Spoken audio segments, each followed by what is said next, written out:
Good morning, everybody, and welcome to Talking Niagara this morning. This is our live talk show, which brings you the news that impacts the Niagara area, and then there's Gaza. Right, it's Friday, October 3rd, and we've got a few things, but let's first of all say good morning, of course, to the listeners, and good morning, Mike. Yes. Well, the first thing I would like to say, yesterday I talked about the third woman who studied primates. We know, of course, with Jane Goodall, and we loved her. And thank you very much, Jane. Diane Fossey was another one. She studied gorillas, but was murdered while studying them in Rwanda. And the third one is a Canadian-Lithuanian woman named Barut Mary Galdikas,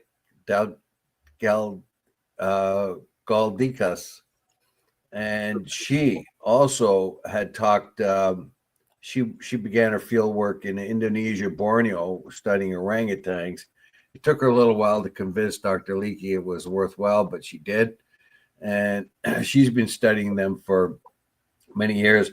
So she is the third of the Leakey women that given us all kinds of different studies of primates and that. And she's usually the one that's overlooked. She started later, much later. She was younger than the other two. And I think just because of that, she got kind of overlooked. Mm-hmm. And I would just like to tip my hat to her as well. Yeah. Okay.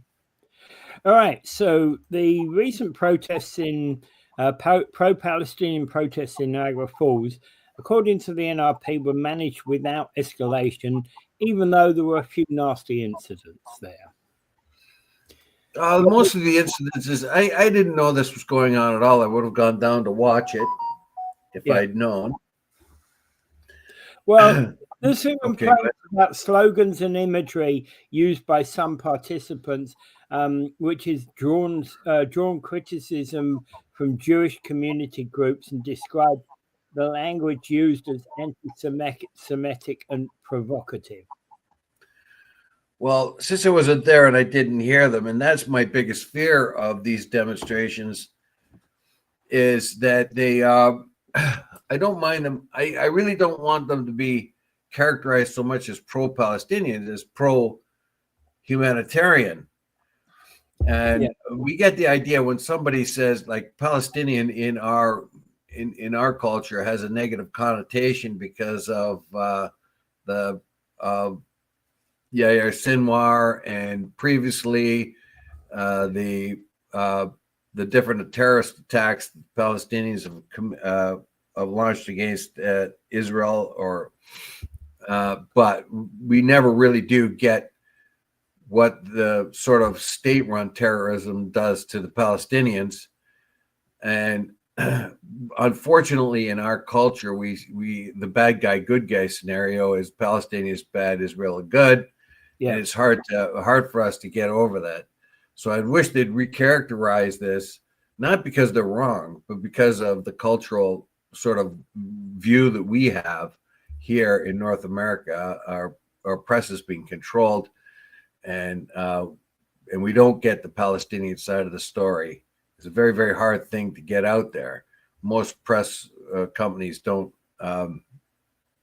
indulge it at all. They only see one side of it. BBC has been scathingly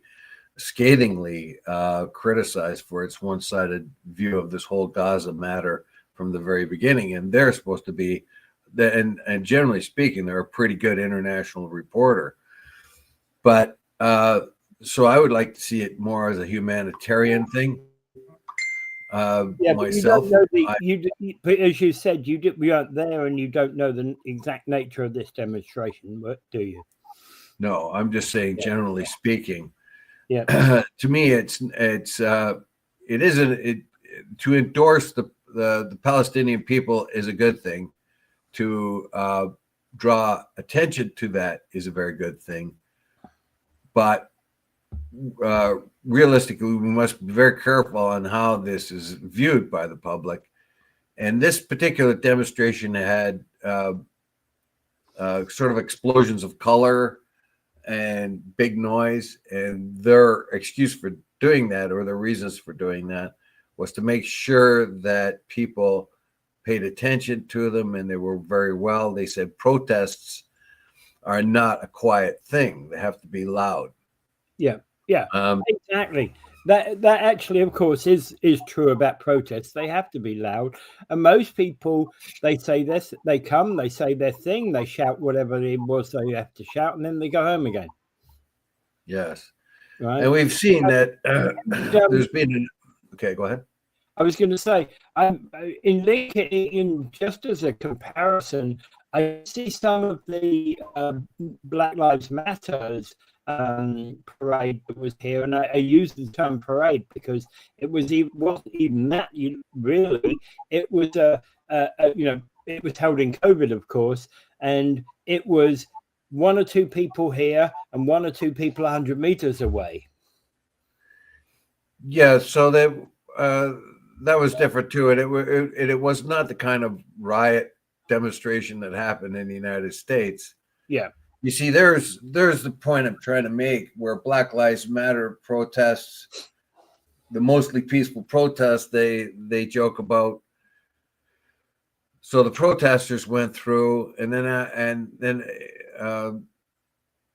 in mixed in them were people who wanted to smash windows and throw things, and then came the looters.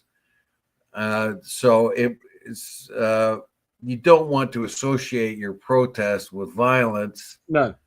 And you don't want to associate your protest with any kind of vandalism.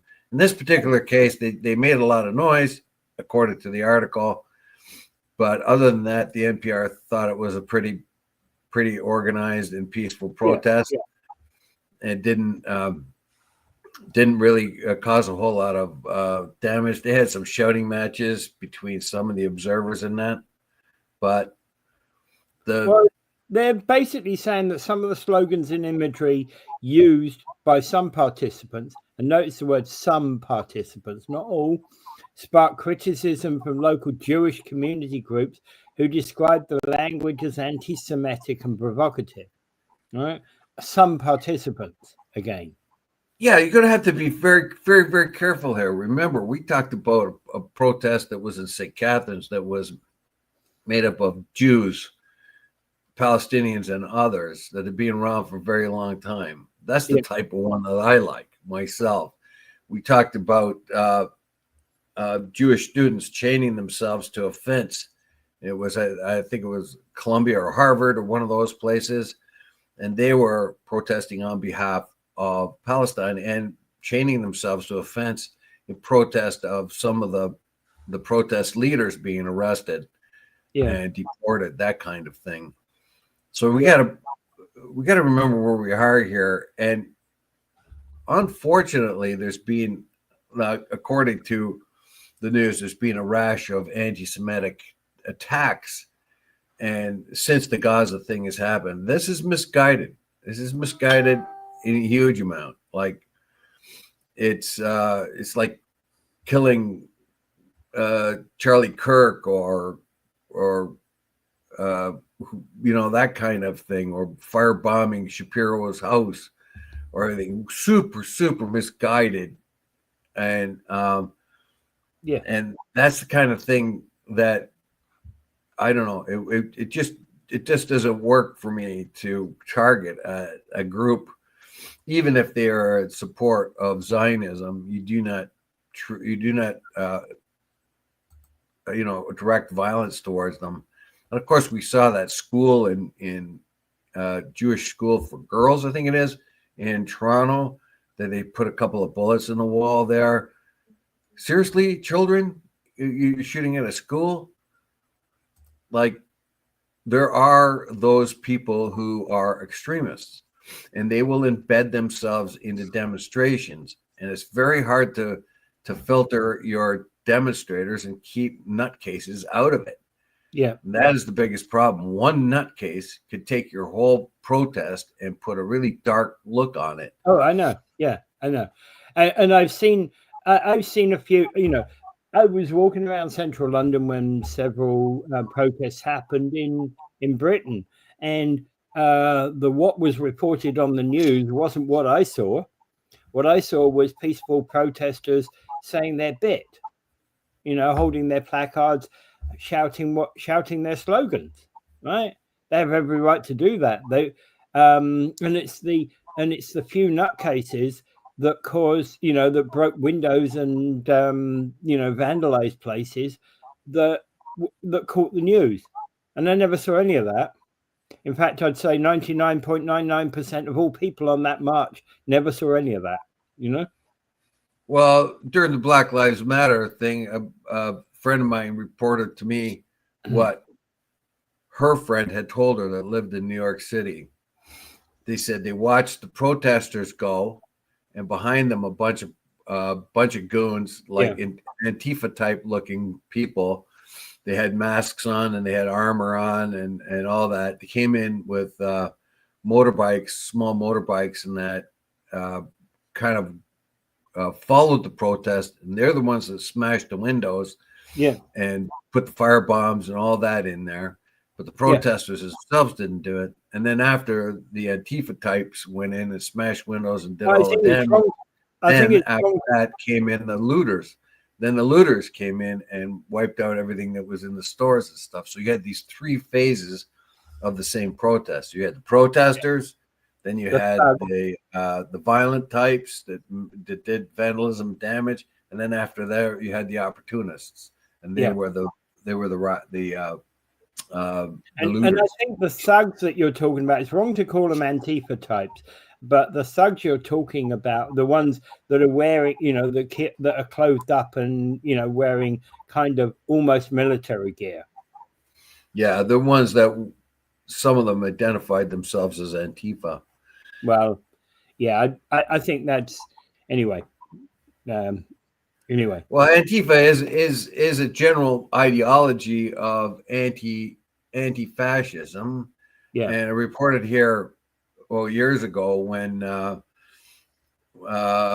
was a political a politician running for the People's Party of Canada, which is far right. When people went to listen to them, they had Antifa types in the front and antagonizing the people that wanted to go in and see what the politician had to say. Yeah. All right. Moving on, keeping with Gaza, Israel has intercepted the flotilla, all of the vessels on the flotilla, and have made dozens of arrests, including Greta Thunberg. Yeah, it's the second time around for Greta. She's tried before. There's been, in this particular case, they said they haven't used much violence, but they have rammed at least one ship. They water bomb. They use water cannons to hit the other ships. They're about 70 nautical miles from Gaza. It's doubtful that any ship will really make landfall, but it has the two stories, of course, is that this group has said that they're purely a humanitarian event, doing their humanitarian thing, and the Israelis have said this has nothing to do with helping the people of Gaza, but more of a provocation. So, yeah, it's anyone involved in this knows it's going to provoke the IDF for sure. But on the other hand, what you've got is now global recognition of this. So you've got people who are now standing up and seeing it in all corners of the globe. And there's protests in many cities like Barcelona, Berlin, Paris, Buenos Aires, Karachi, and other cities. And Bangladesh even is condemned the interception. Yes, Turkey. There's been massive demonstrations in Italy, Turkey. There's demonstrations in Ireland happening. these demonstrations, what you don't find is too many in the United States right now, but it wasn't really well covered in the United States.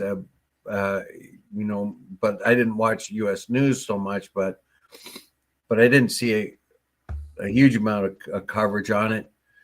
But the article we do have here that you posted was a CNN article, which is an American news agency. So that was pretty good. But the very idea, and the Americans themselves, the American government, of course, has denounced it. But where do they stand? Like, can you take their word for anything? Can you really pay attention to the American official political comment on this? Because they've done nothing. Yeah, they've got this peace plan that's just a piece of rubbish. That is Netanyahu is just controlling Trump again, and they have just simply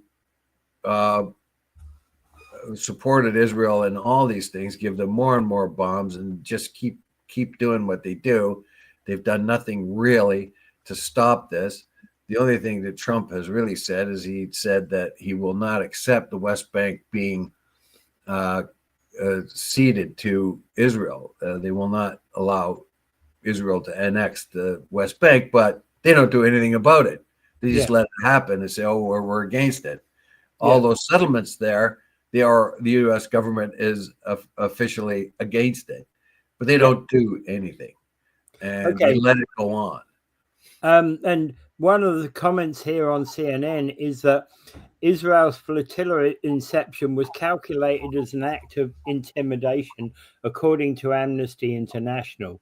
Now, I think everybody who was on that flotilla never expected to make landfall in Gaza. I think it was largely about showing international solidarity with Gaza. If you keep doing it and the flotillas get bigger and bigger and more people try to land there, eventually they'll start getting there. And I would compare it to when the Zionists first came to Israel after the war. Shipload after shipload of Jewish refugees basically were turned back by the Brits, but finally after a point they could not do it any longer because there was just too many of them, and they made landfall. And I think probably the same thing will be true now. It's the global Sumud flotilla, it's called. Yeah. And well, essentially, if there was hundreds of vessels and they were and there was another wave coming in 5 hours, that might actually cause the Israelis problems. Yeah, sooner or later, if there's enough of them coming, then they would have to use deadly force. Now they used deadly force against a Turkish ship that was coming, an aid ship, and they actually killed people. So this is going to get worse and worse. The peace plan that they've come up with is not going to work. It just won't work. And nobody can trust Israel. Israel says, "Oh, they're not going to go in there and settle it." Well, who's going to trust them? They said that about the West Bank. Oh, we're gonna, they can't be trusted. They just do what they want to do, and the United States protects them. So I'll have to put this out there. You have a country of 10 million people, not even 10 million people, Israel, and it controls the United States. It controls the United States foreign policy in that area. It has the Israeli lobby, a country of 10 million people, controls the Congress and the Senate because of AIPAC and other Israeli lobby actions. They don't care what side you're on, whether you're Democrat or Republican, as long as you're going to vote for anything Israel wants you to vote for. And you have a minder who tells you what to do.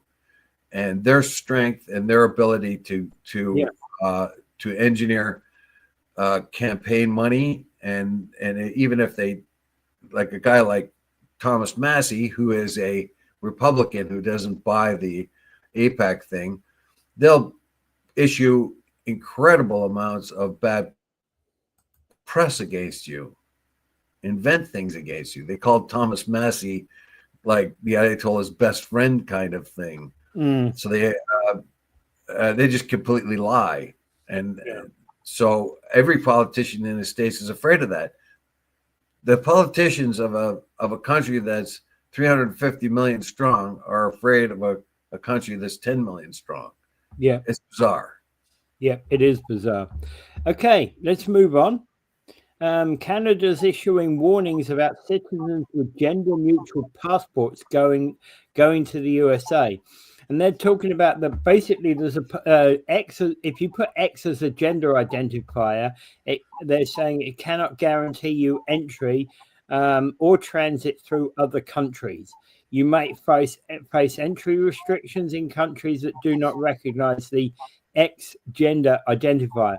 The irony here, of course, is that who was the first person to make more than two genders? The United States of America. And who's the idiots on the planet right now? The United States of America.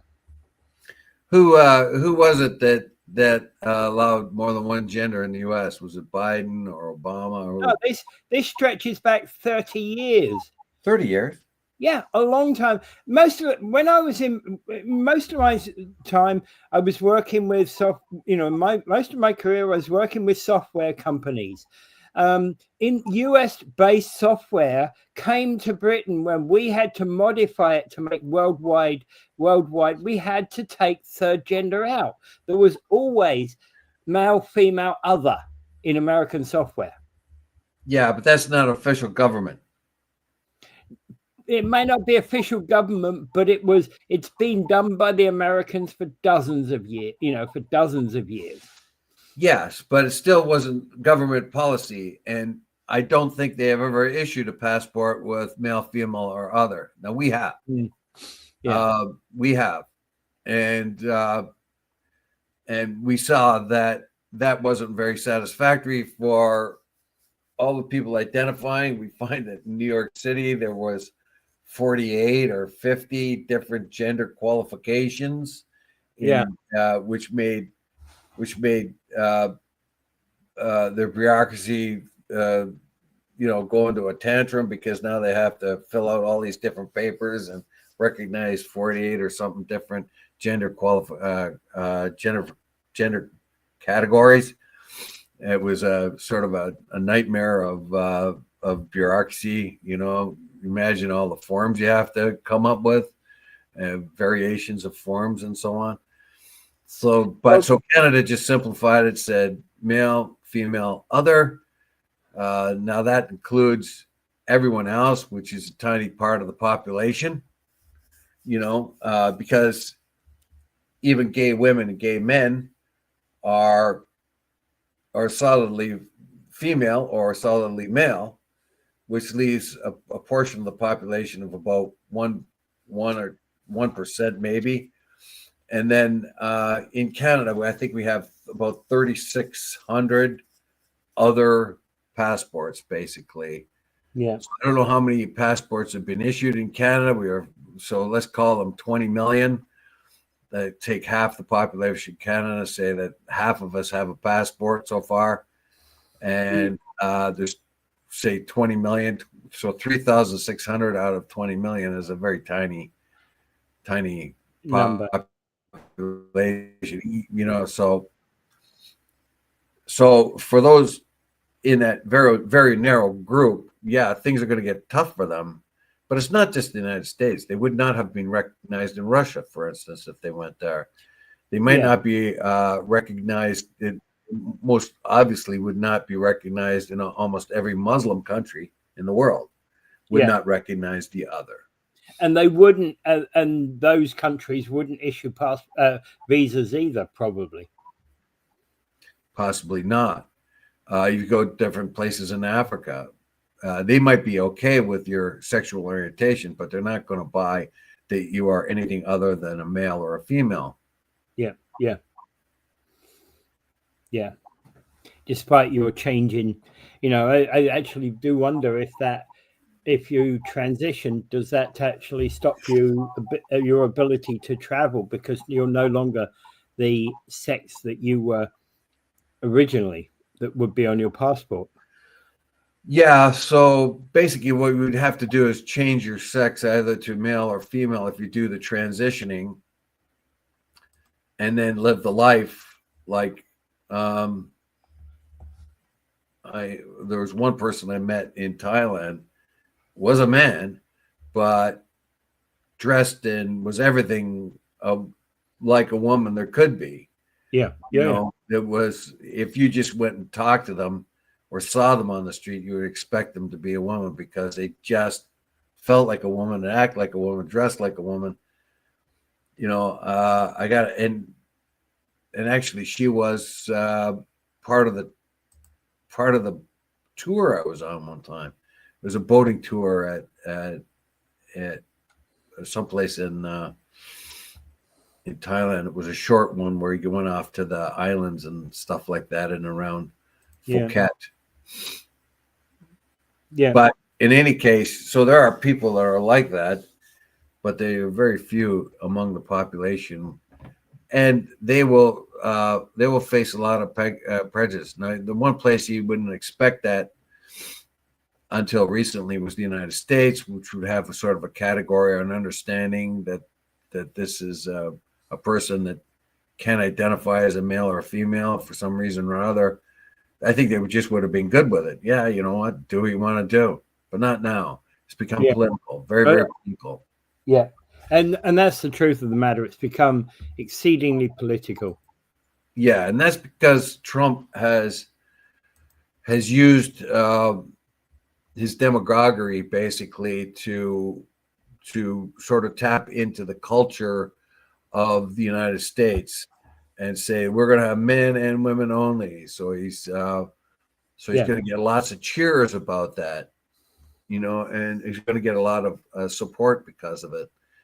But I don't think he even cares. I think he just cares that it's a good point to rail against.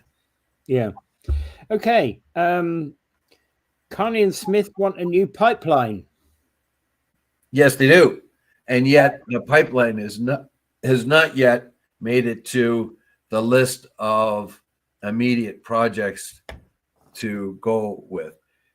Carney promised there was going to be a short list of projects they wanted to go with right away, and this oil pipeline has not yet hit that. Carney promises it will, though.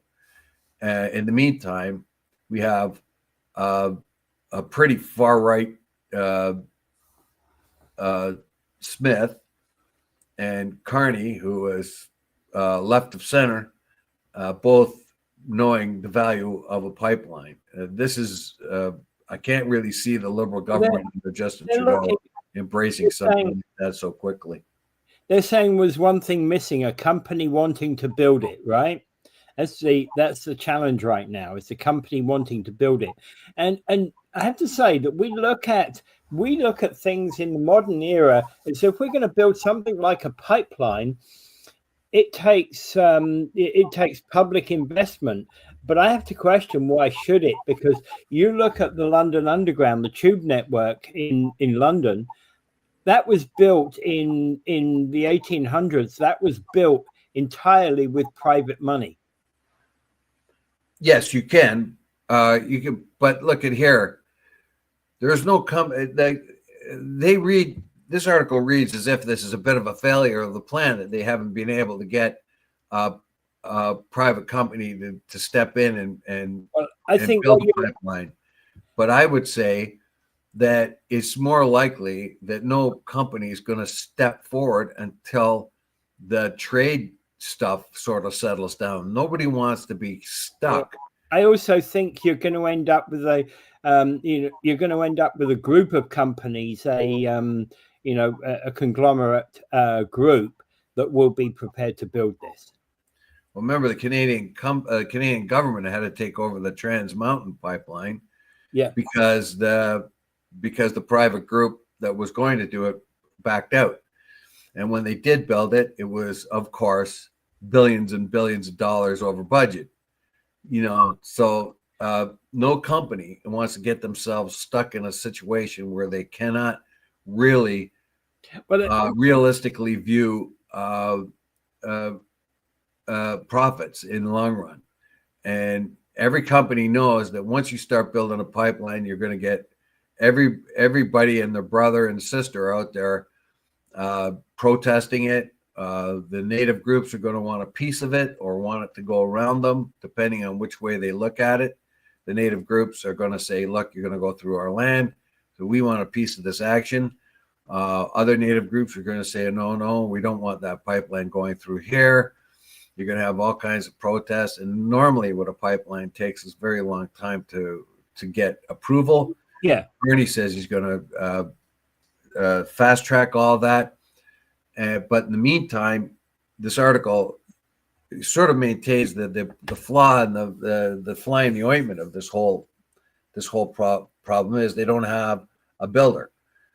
And I will maintain it has nothing to do when things settle down, when any company, no company's investing in Canada right now, not very much anyway, and that's happening in the States as well. And that's because of the tariff nightmare we're going through right now. Nobody knows how it's going to go, which way it's going to go. Yeah. And until that's all settled out, and we need a agreement, a Kuzma agreement. And we have found, even if you have a Kuzma agreement, that's no guarantee that the United States is going to live by it. Mm. Well, the other thing I think is you're going to end up with it's not going to be one company that's going to be building this. It's going to be an amalgam of companies. So it's going to be a number of different companies putting investment in. And if it's built by, one of the big problems you talked about, the the other pipeline that was built and how it went massively over budget. Part of the problem here is that, I'm going to say this, I've been saying it for years, no government ever seems to have ability to run projects. They don't have project managers, they don't have project directors who know how to run projects. And until they manage project, they run projects in an uncoordinated, complete mess. And if it's, I'll take it to this: if you've got a city building a bridge across a river, it's going to cost you 10 times as much as if you've got a company building a bridge across a river, because they've got two plants on either side of the river. Right, and it will be just as safe whether it's the company building it or the city building it. But the city, and the municipality will cost 10 times what the private enterprise would cost. Well, it's among contractors. If it's a government contract, they're gonna do cost overruns, and then we saw that with the McBain Center. It was way over budget. Anything that has to do with government, contractors seem to milk it. We saw what happened with with Montreal's Olympic Stadium. That thing just exploded over and over budget, and the companies were just laughing to the bank. So so you have to have the government can supply the money, but it better have oversight over the project, and the best way to do that is hire experts in construction to do it, and with firm rules. Like, you do not go over budget. You have, what I mean. It's like, and there are times, I used to run project budgets. In fact, I've run pretty major project budgets, multi-billion-dollar budgets, right?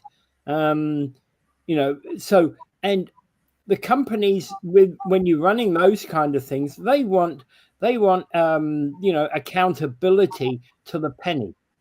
And sure, there's cost overruns in budgets, but I'd say to somebody who's coming to me saying we can't get this delivered by such and such a date, I said, you've got one opportunity to change things. You've got to get back to me in 2 weeks with a new plan, right? You've got one opportunity to get this right. If you you can't come back again and again and again. You get it to me in 2 weeks' time, and this will be the plan that I will fight to get approved. And once it's approved, there is no changing this plan anymore. We're not going back to the books again in 2 years' time. It's done.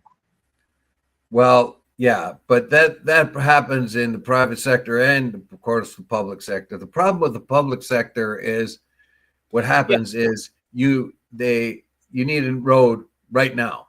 You need a road right now. You need to fix that road right now. As soon as you do that, it opens the doors for a lot of cost overruns.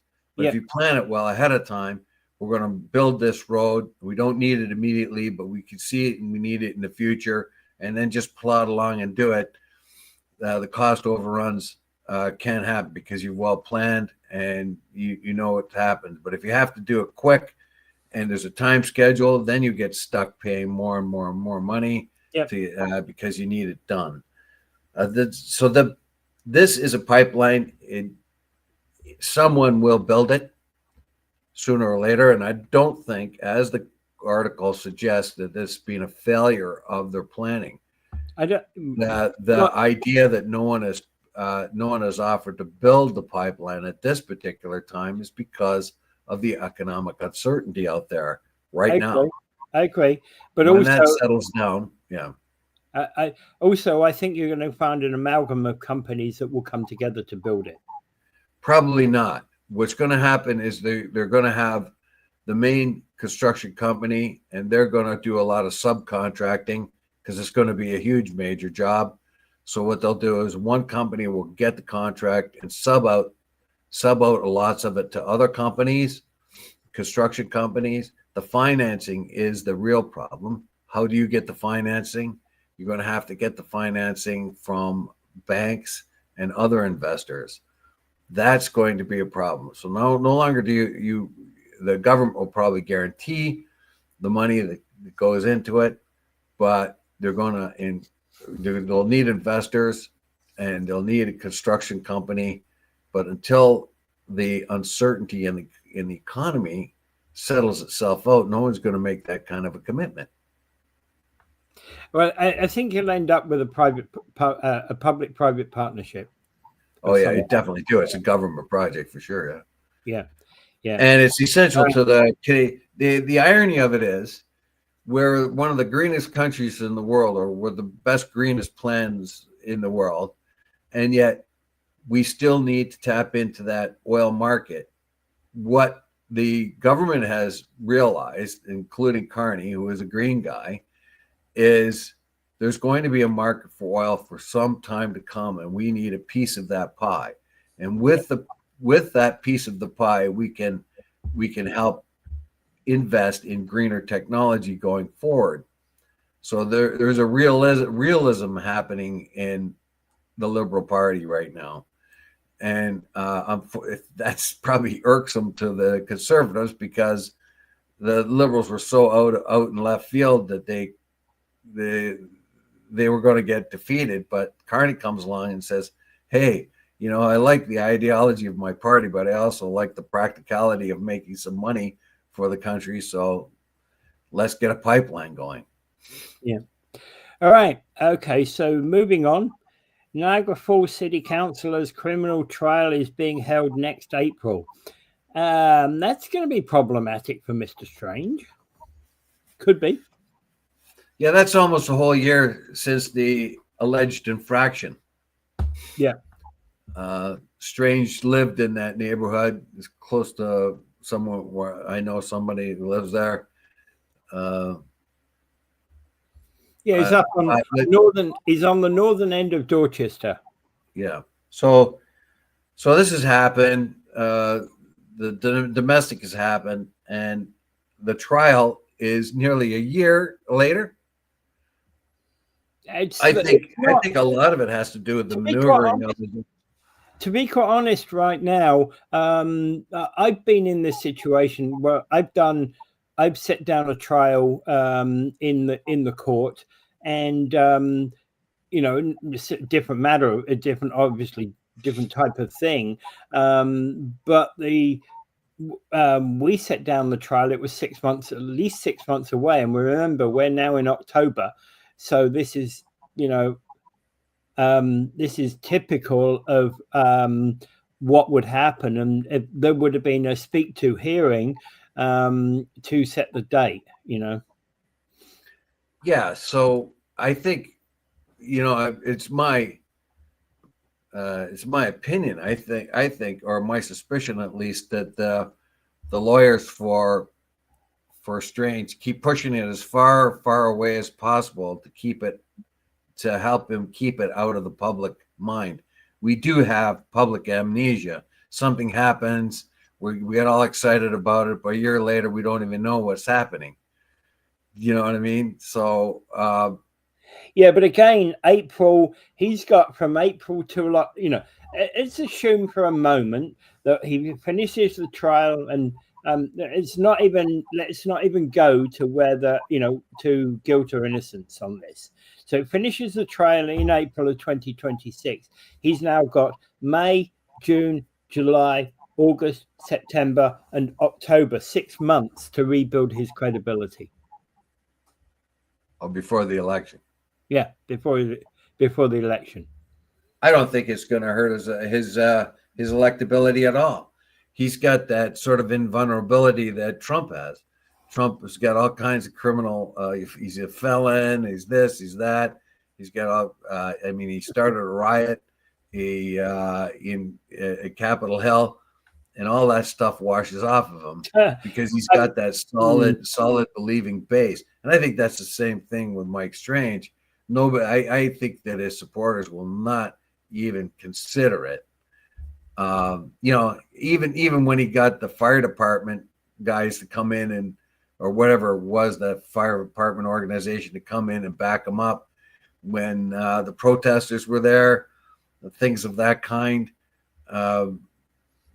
You know what I mean? And the statements he's made, none of that's going to make any difference because he's a bit of an icon in town. And I hardly see him losing any votes at all, to tell you the truth. He may came second place to Laura Lococo this time coming up, but other than that, I don't know. You think? Okay. He got the most votes. Look, he's the least qualified. He's the least qualified politician.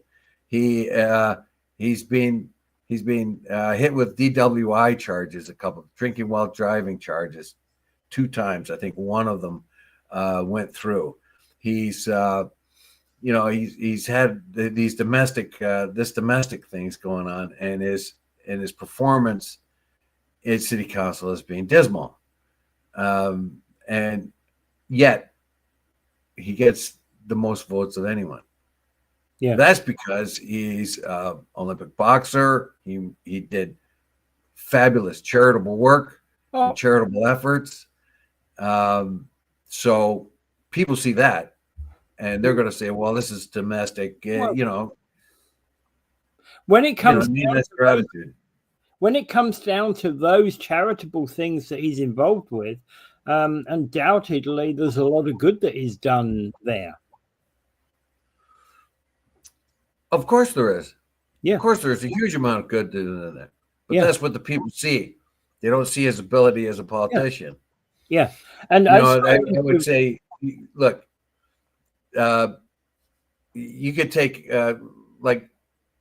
people voted in Isaac Newton into the parliament, the British parliament, back in the late 1600s, early 1700s. He was elected as a representative. And he didn't say a thing. The only thing he's recorded as saying is he's asked that a window be shut because too much cold air was coming in. That's the only thing he's recorded as saying in all the time that he was that he sat in Parliament. So he was not a good politician. He was a great scientist, but as a politician, no. Nelson Mandela was not a very good politician, but he got in because he was Nelson Mandela.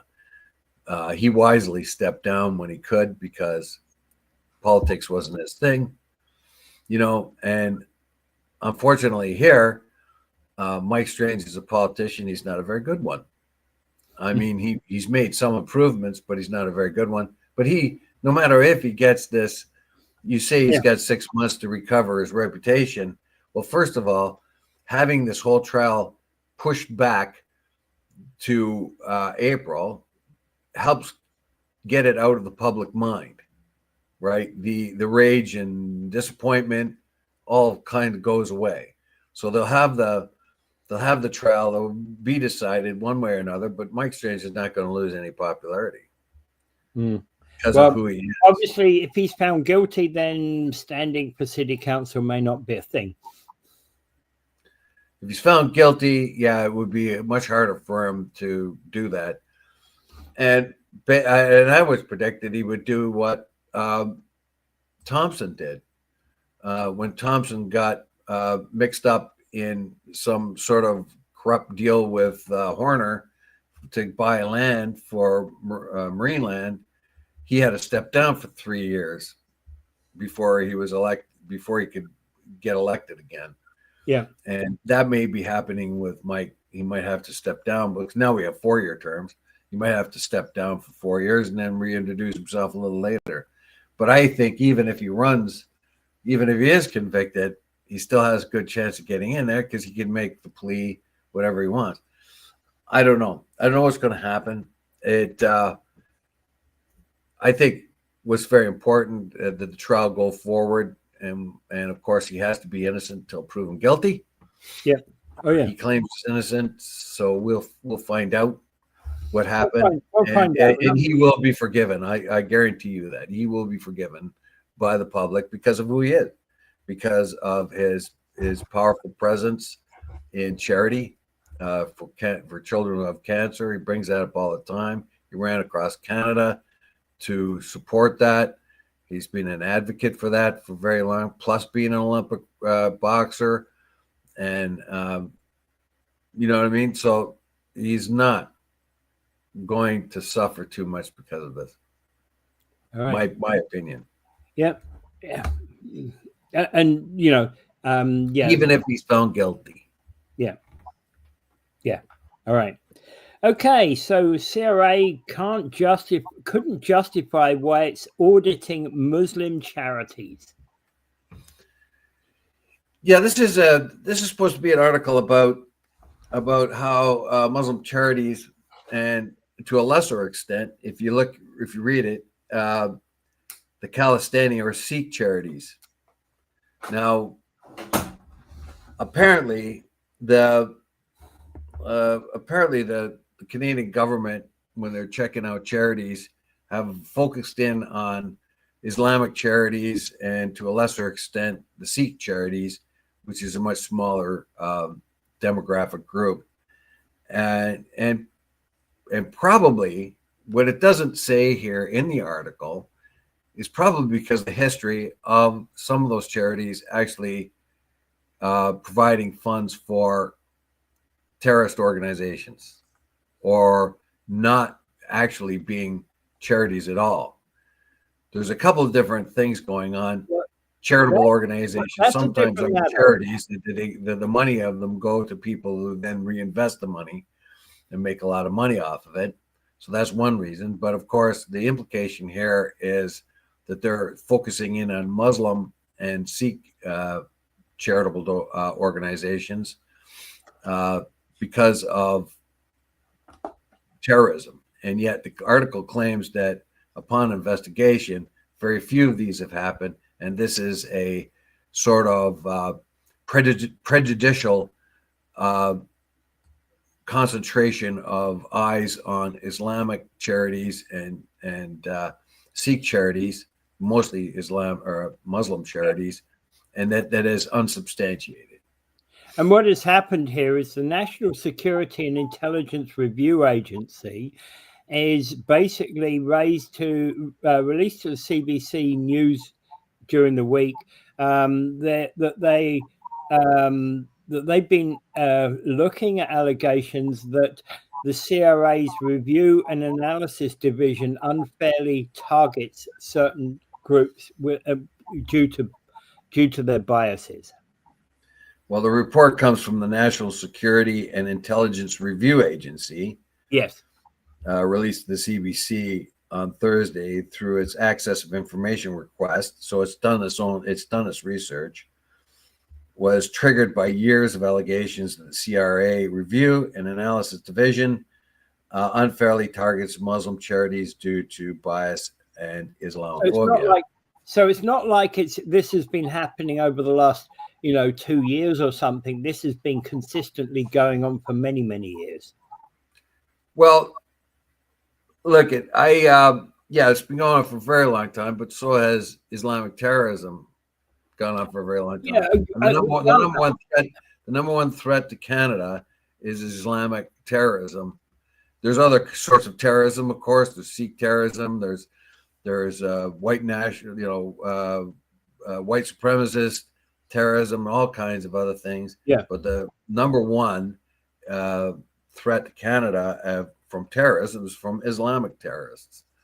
So, and of course I have to be careful here because we don't want to paint all Muslims this way. Of course, there's a tiny minority of freaked out Muslims that would do this, just like there's a tiny minority of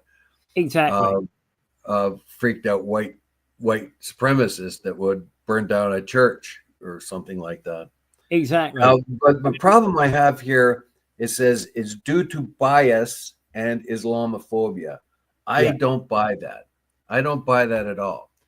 When a police officers or a immigration officer at the border sees a bunch of guys wearing black leathers, driving motorcycles, come across the border, what do you think they're going to do? Do you think they're going to say, they're going to obviously suspect something because of the way they look, right? So they're going to key in on that. If you got motorcycle gangs, not motorcycle gangs, but motorcycle clubs going back and forth, and they look rough, and that they're going to look into them. They could be purely a motorcycle club, as most of them are. Yeah. They're not one of the 1%ers. What's called the 1%ers. They're a motorcycle club, or an ordinary, just a motorcycle club, but still, they will look at a motorcycle club and say they'll pull them over more than they would Mr. Camper guy bringing his camper, and that camper could be full of cocaine, but they're less likely to look at him than they would be the motorcycle gang. It's just because motorcycle gangs could do that kind of thing. You know what I mean? So, but again, I think it has nothing really to do with Islamophobia. So do you think it has anything to do with Islamophobia? No, I don't think it has anything to do with Islamophobia. I think what you're talking about is there is certainly an element of bias, and I think you're talking about ethnic focus. Profiling. That's the word I was trying to get to.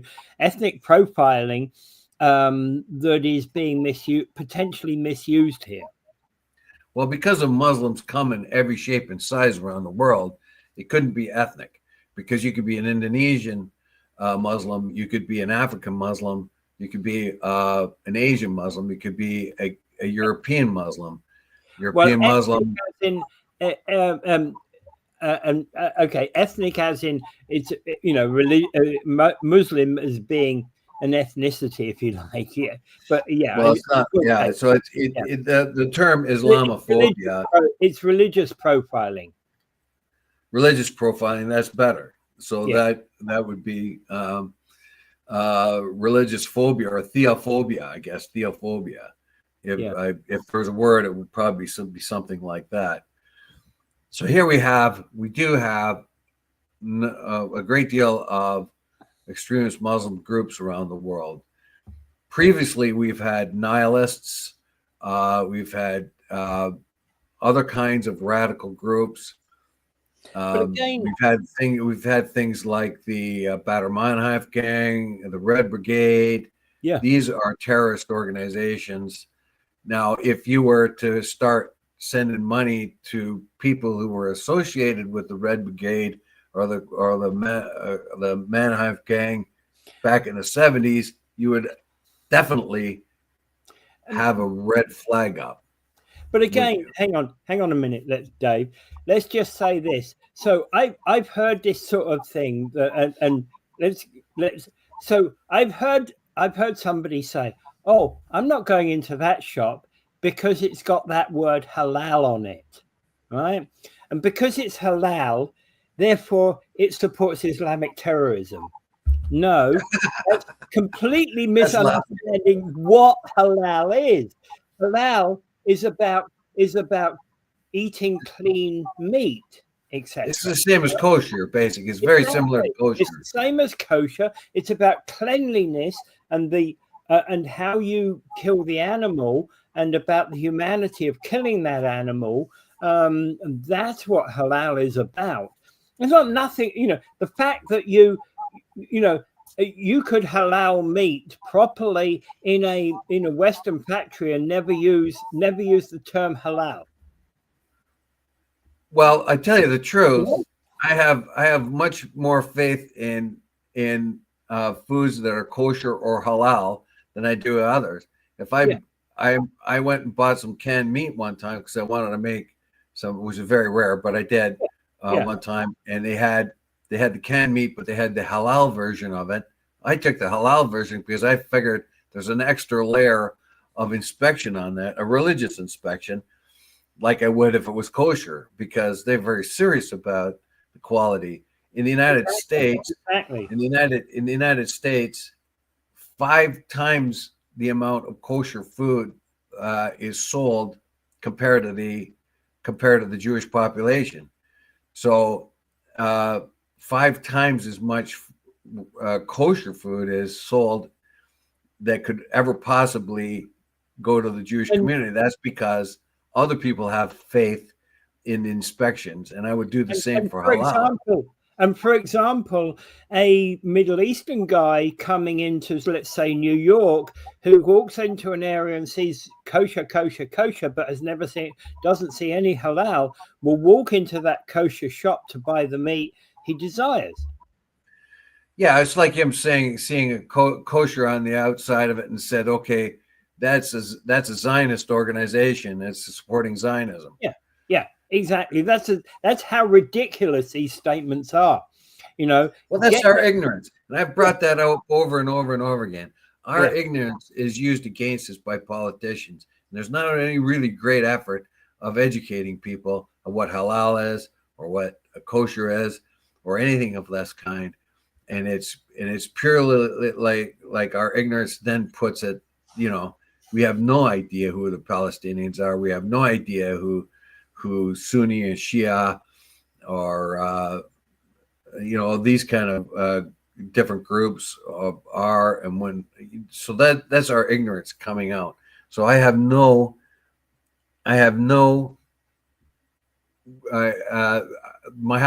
problem I have with this article, although they say they went and got the documents, they did freedom of information, and to them it indicated there was too much oversight over Muslim and, to a lesser degree, Sikh charitable organizations. Now the government said, well, we're looking at that. We've made changes, but we go on tips and information we get from the intelligence organizations, and that's why we study these things.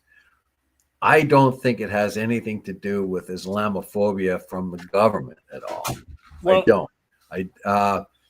When you have Palestinian terrorists, which we do, and of course, most of the Sikhs aren't anything associated with that. But if you have questionable charitable organizations that have in the past been connected with terrorist groups, you've got to wonder. When they had the Yugoslavian war, you had the Serbian community sending vast amounts of money, charitable money, to Serbia. You had the Croatians sending vast amounts of money to Croatia for charitable stuff. But we found later that a lot of that money was being invested in military arms. Yeah. Okay. So the one thing here is I understand why organizations like the National Security Intelligence Review Agency or CISA, looking at groups and what they do, and what their links are, etc., and whether they are whether they supply money to terrorism, I would think that they would be the lead in triggering a CRA review and analysis division investigation once a terrorist link has been identified. Surely that would be the way that you would do this, not have the CRA leading such such investigations. No, you're being reactive instead of proactive. And it says here the division is tasked with making sure registered charities aren't being used to finance terrorism, whether wittingly or not. And that's the problem, or not. Many people send that money, and I just talked about when it happened in Serbia, Croatia, and other. They found a lot of that charitable money coming from the diaspora of Serbians and Croatians and others. Well, it used to, for the respective country going into military. It used to happen. In fact, with Serbia, like a lot of the money coming in was diverted to the black market, and the guys at the top were making money off of these things. We found that also happening in when Saddam Hussein and his group were getting charitable donations from around the world coming in after the war. They were taking them and selling them in the black market. So a lot of people don't think that that's happening. That is the process that we have to look at. You're talking about the same sort of thing as essentially what used to happen in the 70s and 80s, that if you went into an Irish pub in New York, suddenly somebody would come in and look for charitable donations to Irish people who are suffering in Ireland. Yes, and it went to the IRA. What you're giving is money to the IRA, Yeah, but that was an open secret. Everybody knew that. And it wasn't as if the people that gave that money didn't know that. And in this case, however, I do not buy the fact that these type of investigations are spawned by Islamophobia. I don't believe that at all. I don't. I think it's basically that they fear that a lot of the Muslim charities and Sikh charities are not going to where they say they're going to. And when you talk to people, just generally speaking, why they won't give to certain charities around the world is because they're not happy about where they might be going or ending up. And I think that's another problem too. But they may have a very good case here where the Islamic charities and the Sikh charities are looked upon with more oversight than other ones, more carefully. They say that the investigations are unsubstantiated, that after year, these charities are working well. However, the government, for some reason, thinks that they have to be looked more carefully because of there's Islamic terrorism all over the place. Boko Haram, Procol Haram, ISIS, Al Qaeda, you name it. Procol Haram is a pop group. Is a rock group. I know. I could never get that name out right. But in any case, you know that what I'm saying. Boko Haram is, I think, what you meant. Yeah. Well, haram or harem, it's pretty close. So basically, there are terrorist groups all over the place, and if you're donating money, a lot of it might go to the terrorist group, like it did for the IRA, like it did for Serbian and Croatian weaponry, rather than help the people. You know, some of it might be diverted to people, others might be diverted to weapons. The thing is here is I don't think it has anything to do with bigotry against it has anything to do with Islamophobia or any kind of Sikhophobia, if there's such a thing, Palestinophobia, because they are said to be going on intelligence that they have been received. Yeah. But to counter that, these people have said, you can't prove, right? You've done this. You've looked over these charities over and over again and haven't found anything of substance. So why do you keep doing that? Yeah. So all right, we got to end it there, I think. Okay. Now, without further ado, well, I don't know. I'm going to mention Gaza again. The peace plan that Trump has come up with is stupid, of course. It's just a stopgap. It's just a way of stalling, so Netanyahu can do what Netanyahu wants to do. If you get Netanyahu and you get Trump in the same room, what Bibi wants, Bibi gets, and that's exactly what happened this time. There's all kinds of holes in this peace agreement. Bibi's going to do with it what Bibi wants. So what Bibi wants, Bibi gets, and Trump is always being able to swayed and turned and upside down. All Bibi has to do is tell him what a great guy he is and name a street after him or something like that, and Bibi gets what he wants.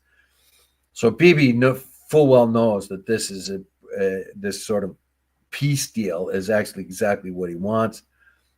Trump is an idiot, fool, and he doesn't even really care. So they are attacking Gaza. They're going to capture Gaza right now. People are going to get killed. People are going to, the food and aid is not going to go in. The hospitals are going to get destroyed. The flotilla is going to get turned back. There is one country in this world, 350 million Americans are being slapped around by a country of 10 million. They're not doing that country any service by allowing them to do everything without question. They're not doing Israel any favor by doing that. And they're making themselves look weak and foolish. So without further ado, I bid you adieu. Let's pray for peace. Let's get our minds back in order.